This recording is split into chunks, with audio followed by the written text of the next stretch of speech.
Welcome back, students. Now in this video we are going to talk about the dihybrid cross and the Mendel's third law of inheritance, that is law of independent assortment. So starting up with the dihybrid cross, as we all know, according to the definition, what is the dihybrid cross? A dihybrid cross is a cross which is carried out, or which is which is carried out for studying two traits at a time. So accordingly, supposedly, Mendel has selected round and yellow, round seeds and yellow colored pod with wrinkled seeds and green colored, round and yellow and wrinkled and green. He carried out selfing between these. So what he obtained? He obtained the pure lines. Now when cross was made between them, after making up the cross, the F1 generation which he obtained was R, R, Y, Y. All the progenies that were obtained were having the genotypes as R, R, Y, Y, and this was the F1 generation. These are the parents. Now, for carrying out this further on, what he did, he got the gametes, and for this, it was found to be R, Y, R, small y, small r, capital Y, small r, small y. So these are the genotypes or the gametes which he obtained. Now he further carried out the experiments, and for that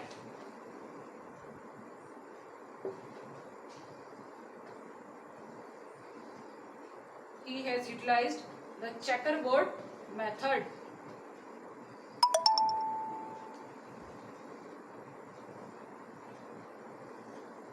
According to the checkerboard method, it is capital R, capital Y, capital R, small y, small r, capital Y, small r, small y. Accordingly, here also we are going to put these, that is capital R, capital Y, capital R, small y, small r, capital Y, and small r, small y. So, what are the progenies we have obtained for the four gametes that we have obtained? We are going to get the 16 progenies. And what are they? That is RR, YY. That is capital R, capital R, capital Y, capital Y. Again capital R, capital Y, small y. Then capital R, small r, capital Y, capital Y.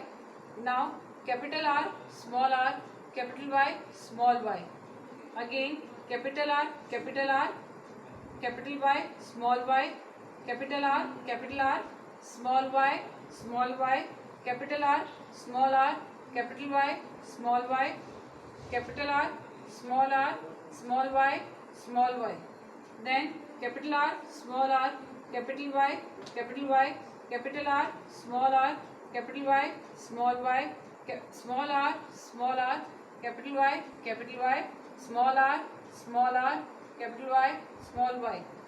Then capital R, small r, capital Y, small y, capital R, small y, small y. Then small r, capital Y, and small r, small y, and small r, y.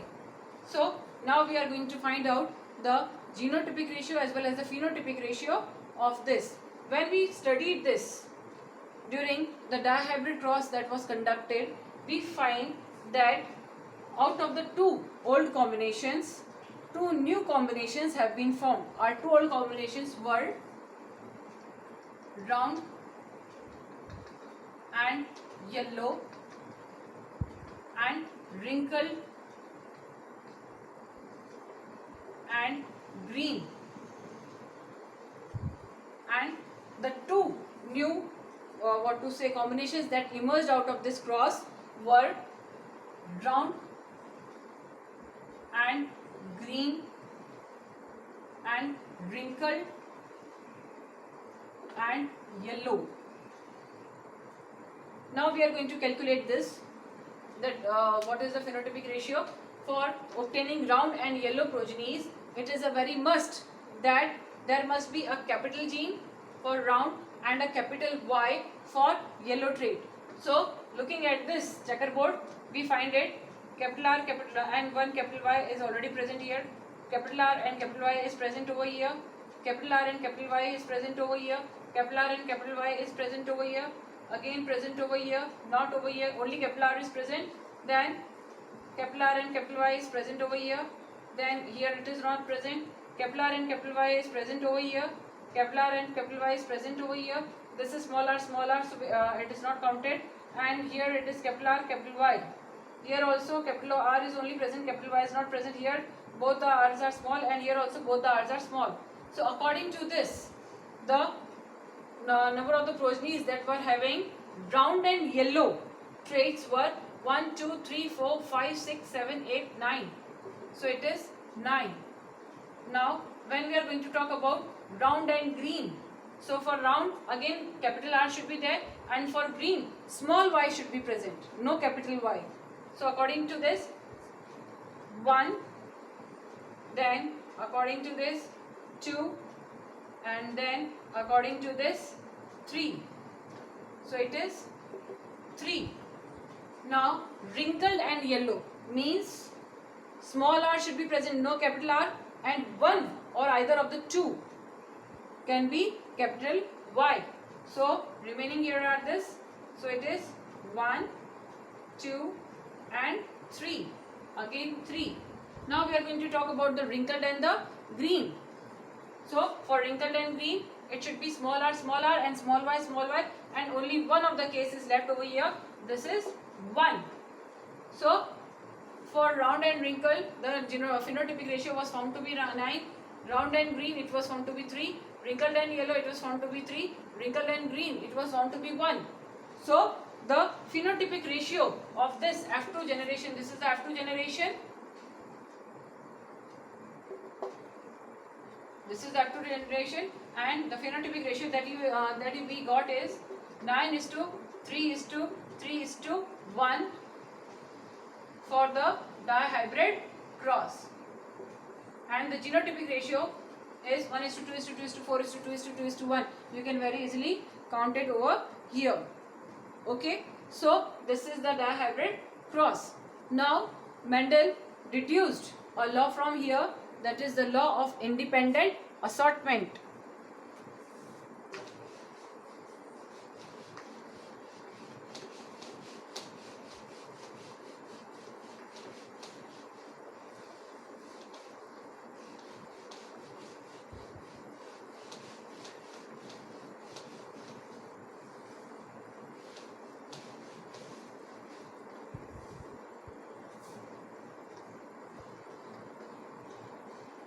This is his third law,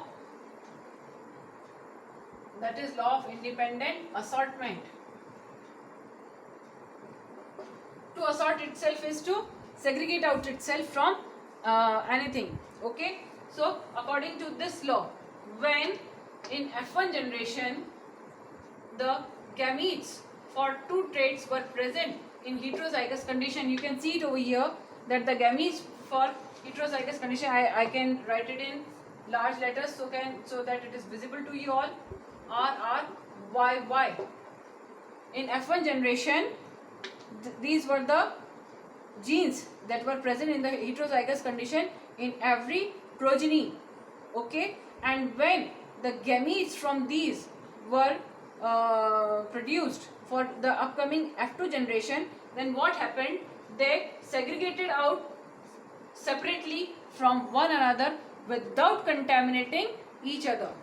That is, whenever the genes for two traits are present in a heterozygous condition in one progeny or one single individual organism, then when the gametes are formed, then these genes, they enter into the respective gametes without affecting each other. That is what happened over here, that when the gametes were being formed, it was like this: capital R, capital Y, capital R, small y, small r, capital Y, and small r, small y.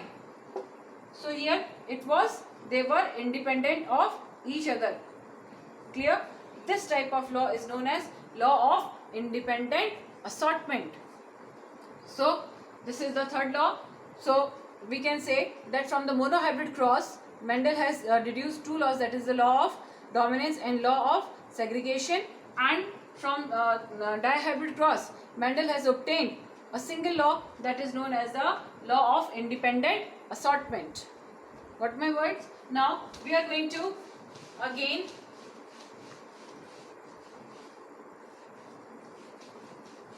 have a look of an exception to the law of dominance. We have already discussed the law of dominance, and there is an exception for the law of dominance. What is that law? That exception? It is the law of, not the law of, it is incomplete dominance. Incomplete dominance. Incomplete dominance means when the dominant trait and the recessive trait, they are present in a heterozygous condition, then the dominant trait does not have a hold over the recessive trait completely, and both the traits, that is the dominant and the recessive traits, they express themselves in an equal manner in the upcoming generation. How does this happen? We should look at this, that for this Mendel has conducted, not Mendel, it was not known at that time, later on it was introduced. So according to this concept, pure red varieties or red colored plants were taken, and white colored plants were taken, those which gave white flowers and those which gave red flowers. Again, selfing was done for a couple of generations, that is 4 to 5 generations, so that the characters are set up and we get the pure lines. Okay, selfing is done in order to set up the characters in such a way that they are not contaminated further on, and we get the pure lines. Clear? Now after obtaining these were treated as the parents, and here what happened? A cross was made between them. So when a cross was made between them, gametes, as we all know, the very first prerequisite of the sexual reproduction to take place is the formation of the gamete. So the gametes that were formed over here are RR, that is 2 capital R's and 2 capital Y's, and on the basis of the random mating chances, it was found to be RR, RR, RR and RR. Again, when a cross was made between the F1 generation, this is the F1 generation, when a cross was made between them, the gametes were again formed, and it was found to be RR, RR. Okay, then what happened? Capital R, capital R, capital R, small r, again capital R, small r, and small r, small r. So in the F2 generation,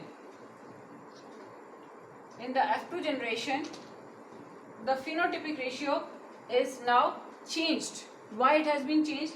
That according to this, it is not 3:1 as it was found in the monohybrid cross, which was carried out by the Mendel. Here, what happens? These two, which are present in the mixed condition, that is the heterozygous condition, they are neither purely red, neither they are purely white in color, but they give a mixed trait, that is pink. White and red, that is going to give a pink color. So these flowers, these are of pink type. So here now the phenotypic ratio has changed, but the genotypic ratio is still the same as it was found in the monohybrid cross. That is, it is 1:2:1. That is, 1 is pure tall, 1 is pure dwarf, and these two, they are neither pure tall nor they are pure dwarf, but they are giving a mixed trait, that is the pink color. Clear? Why this has happened? Because here the gene which was dominant, it was not completely dominant, that is, it was not having a complete hold over the recessive trait, as a result of which the recessive trait was also able to express itself along with the dominant trait, and here we got a mixed color, that is the pink color. So here we have completed the Mendel's laws of inheritance along with the monohybrid cross and dihybrid cross, and of course even I have discussed the incomplete dominance. In my next video I am going to discuss the next topics that are going to get ahead, that is what to say, codominance and other things. Thank you.